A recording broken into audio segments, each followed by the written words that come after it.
بچه‌م سوی تبوکش در جونمون زدن خود داریم.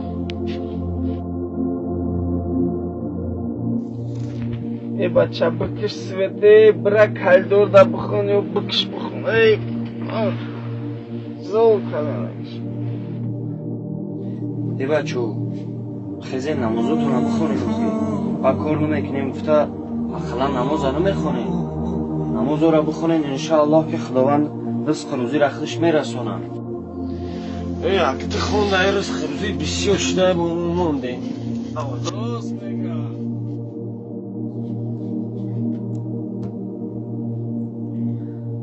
الله اکبر الله اکبر الله اکبر الله اکبر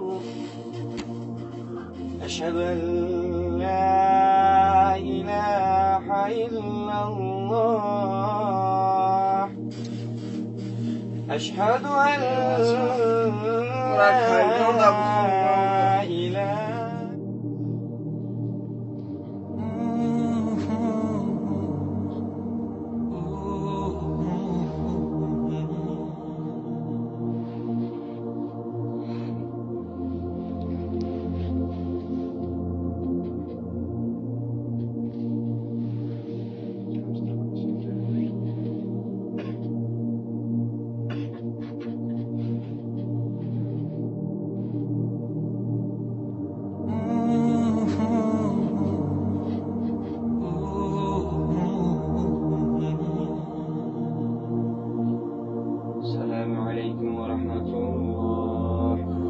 السلام عليكم ورحمة الله.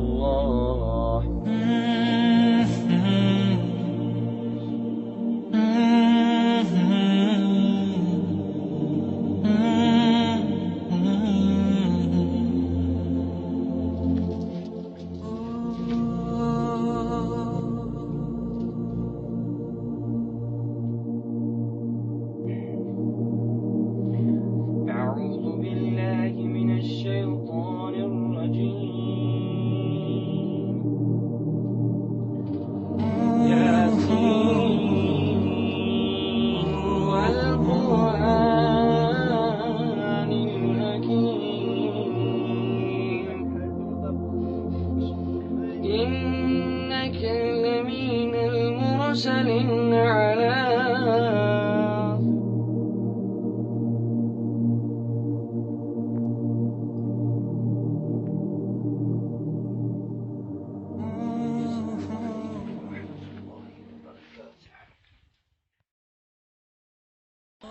برادر و خواهرم اینجا را توجه داشته باش. مشکل داره به خاطر اینکه من و تو از جانب الله سبحانه و تعالی خطی نداریم. من و تو از جانب الله سبحانه و تعالی تأییدیه‌ای نداریم که یک ثانیه بعد زنده هستیم. به این واسطه تأکید میکنم بینندگان عزیز و گرامی، همین که حالا خوابیدی چی میدانی که بعداً زنده این حالا خواب شدی به مرگ صغرا رفتی، آیا بعداً میدانی که پس دوباره زنده خواهی شد؟ دوباره به دنیا برخواهی گشت؟ دوباره تو آیا این امید را داری؟ آیا این اطمینان را داری؟ اطمینان بگم بهتره، این اطمینان را داری که دوباره به این دنیا برگردی؟ آیا اطمینان داری که یک ثانیه بعد زنده هستی؟ نه، هیچ کس از مرگ خود خبر ندارد، نمیداند. من چی میدانم که همین لحظه در پیش روی شما نشسته ام، لحظه بعد الله متعال نفسم را بگیرد در جلو روی شما از دنیا بروم. و والله قسم که نمیداند، هیچ انسانی نمیداند.